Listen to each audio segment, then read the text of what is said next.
Lupita has a book that's out too that you can all buy on Noi Press.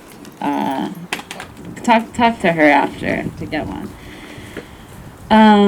Okay, well, we have one. Well, I wanted to read. So last month, some of us were at Bashback in the Bay, and there was like this lecture, I guess, but it was a really exciting one that was given by a comrade, Devin, and Devin talked about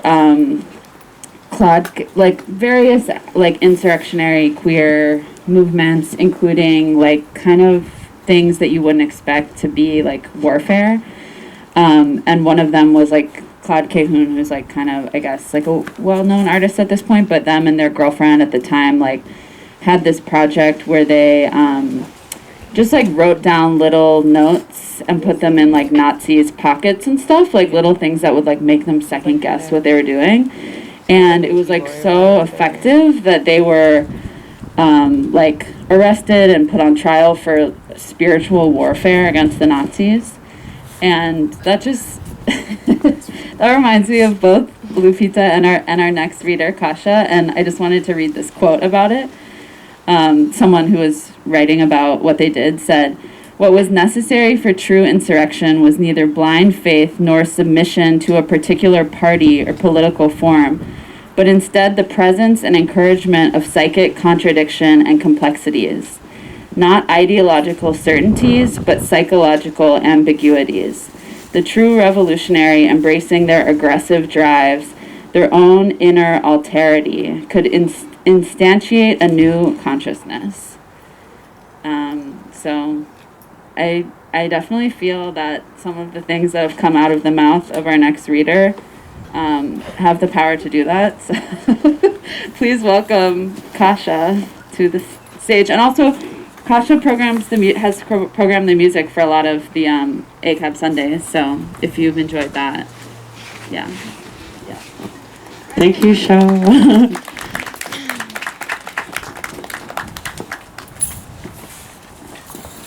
Yeah, there's that thing where it's like people only really learn from things that they neither agree or disagree with. And when they're like confronted with that middle thing.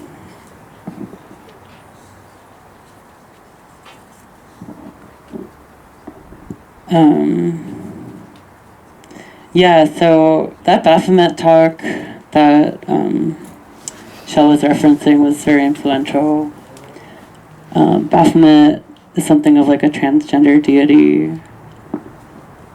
And we've been asking Baphomet lately for like signs or encouragement towards queer revolution. I don't really know what other kind of revolution there could be. And during like a conversation about Baphomet the other night, like somehow it turned into like an indictment of men. And B asked me, it's like, oh, can you just like keep going with that on Sunday? And I was like, yeah. So this is a very long indictment of men. It's like 22 pages. And it's on these receipts. I have like 10 of these like scroll kind of things. So I'm just gonna go. I hope I'm not even gonna preface, you know? How do I open it? How do I do it? Okay. I like just like stretch it out every once in a while. Okay. Pride. I still honestly don't believe that they are winning. Ever since Sewer taught me the word prefigurative, I project through the chaser's thirst for our magic, the appearance of a big orb, goddess consciousness, pulsing and growing, flipping everything, exoticization to egg, fetish to fish. His laptop melts into his lap, burning a new pelvis. My mouth is on your shoulder. My mouth is in your ear. I give you the okay. Be a little bitch. My assumption is that everyone knows everything. Why do they need me? I charge the distance between them and what they're looking for, something my eyes can boil instantly. Culture is a slowly dispensed monopoly on sex and violence. You've been convinced you enjoy formatting, when really you enjoy others. Horizontal, I look to the side, at the horizon of our own morbidity, happiness, autonomy. And people love the side, 'cause when I gaze into them, they immolate. From the side, he tries to untangle me. East is west in his eyes. Noticing declining value is his value. My value is to help him savor this process and never admit before death he is a woman too. Men are always trying to pry the experience of the unknown from women. It is their conception of the future. When their void of care isn't filled, it's the fault of anything that embodied the promise of touch or of painlessness. I have been de-escalating many of my relationships with men this year. I can't help but feel like me being open and enlightening to them is scabbing on a sacred consciousness. Like I have a bleeding wound inside of me, that they will open up further, and I will so naturally let them shake the knife around in it, will they demand, show me how to be you, show me how to fuck you, show me how to get things from you and from other women. Men with stable relationships and stable employment will talk to me, and I without hesitation end up giving them something like therapy. Their problems are so easy to solve for me. They're ignorant of how to take care of their bodies, and they're so uninterested in women's consciousness as to not understand those women that they want to animate their care. The advice I give is general, but generally works. Be interested in the women you claim to be interested in their fantasies. The most attractive thing you can do is have a vision of liberation that includes someone you are interested in, a ritual of liberated existence that gets you and them closer to ecstasis. And sometimes it feels good, leaking this care, holding his head, opening his vent, and being warm in his hot air, being filled, held by someone who has not my awareness, not my concerns, held to the fertile ground while his head stays up in consensus, filled by an unflinching confidence in nothing, money, being in his warm bed, writhing in his furnished house. And sometimes it feels so bad. You're taking this thing from me. Will you consider this something that takes effort to share? Do you care about me? Do you find me disposable even though I am helping you? Have you ever considered what is truly beautiful? Feeling like my nipples and anus are things that always have to be, hiding from some awareness, or maybe seen, or maybe hiding. And then in the morning, he's back to his little life, just the exchange of women as gifts with his parents and colleagues, his bandmates, his concubines, his whatever, creating with unlimited sex, unlimited killing mindset, destroying with no vision of liberation for others. Men tend to disappoint me. He'll express an excessive desire towards me. Then when it comes time for sex, he has a little mentee bee and can't follow through. He'll say he wants to marry me, but won't hold my hand in public. He teases that I have everything, and I'm starving him. But the irony is that I have not that much money, no access to stable relationships. My care network comprises of people with as much instability as I have. When I am sick or near $0 in my account, everyone who shows up to help me is usually a service worker or another sex worker with a low bank account themselves. We pass around the same $20 like the saying goes. Men do so much. They bend time and space. They create such ethereal worlds of punishment, like worlds on worlds and universes on universes, just to be like a two-pump chump. I don't know. I am really obsessed with men. I feel like I don't actually want to say this because I don't want it, but I can't stop thinking about men. But I'm on a long bend where they just been coming at me for a long time. And about men, it's just crazy that they'll literally dedicate their whole personality into trying to be around women, and they can't even do it. Men are interested in them, when it comes down to it, they're not interested in women's consciousness whatsoever. They literally just find it petty and annoying. And if you want to spend time with someone, you kind of have to be interested in their consciousness. It's a basic thing.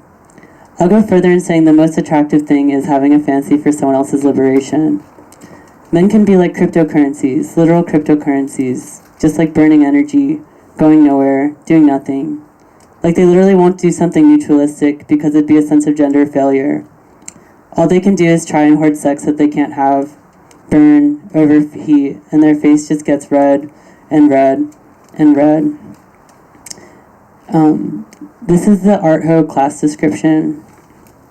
I was trying to think about like sort of an Art Hose union. I like to say I'm like a sponsor at Art Hose Anonymous. And you're not just a baby, you're actually so fucking real. So if you're gonna be sexy with it, go pull down the flag and wound the John forever. Men's obsession with ass is the obvious leak. They have an obsession with power and power for its own sake, and that includes faking loyalties to wives and business partners. They dream of transgressing their own rules. It's an aspect of power.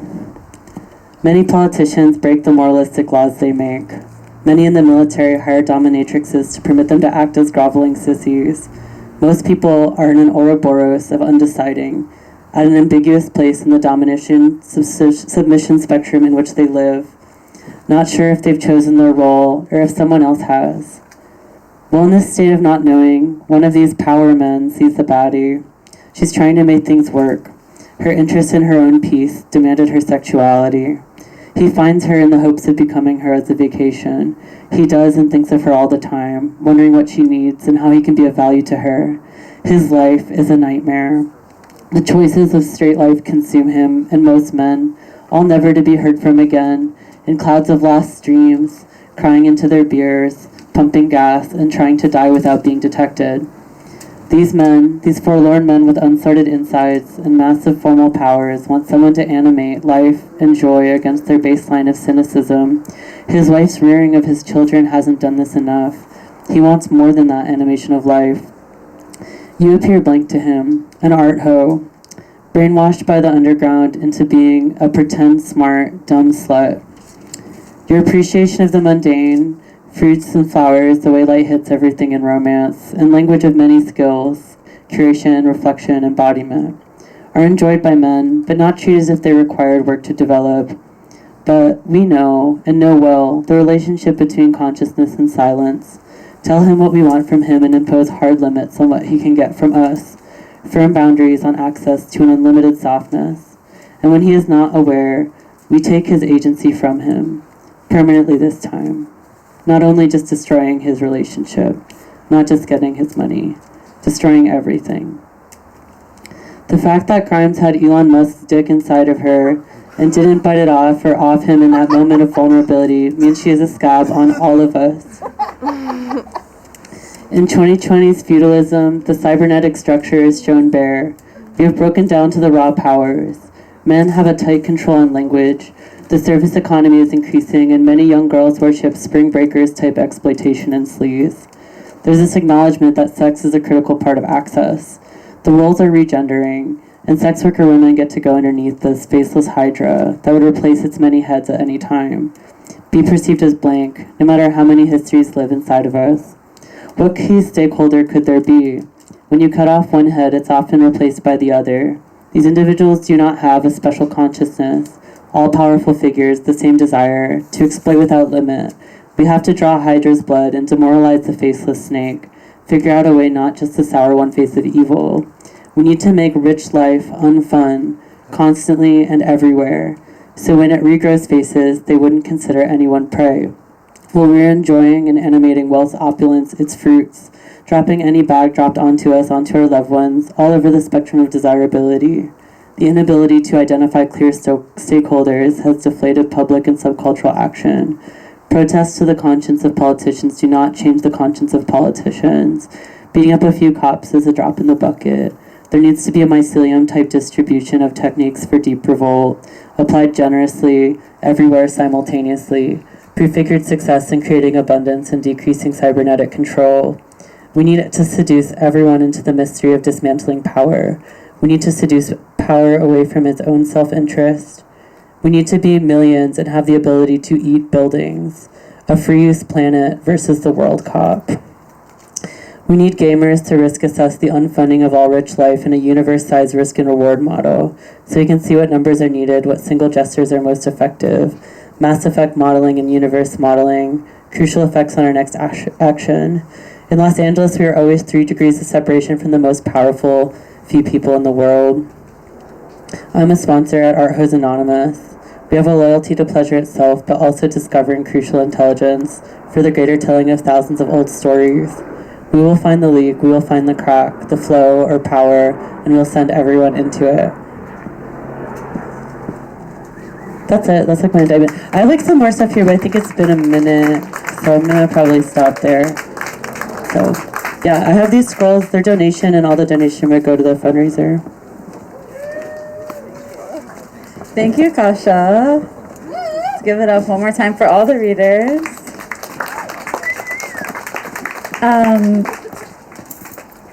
Tonight is a fundraiser, and I wanted Baby to explain more about it.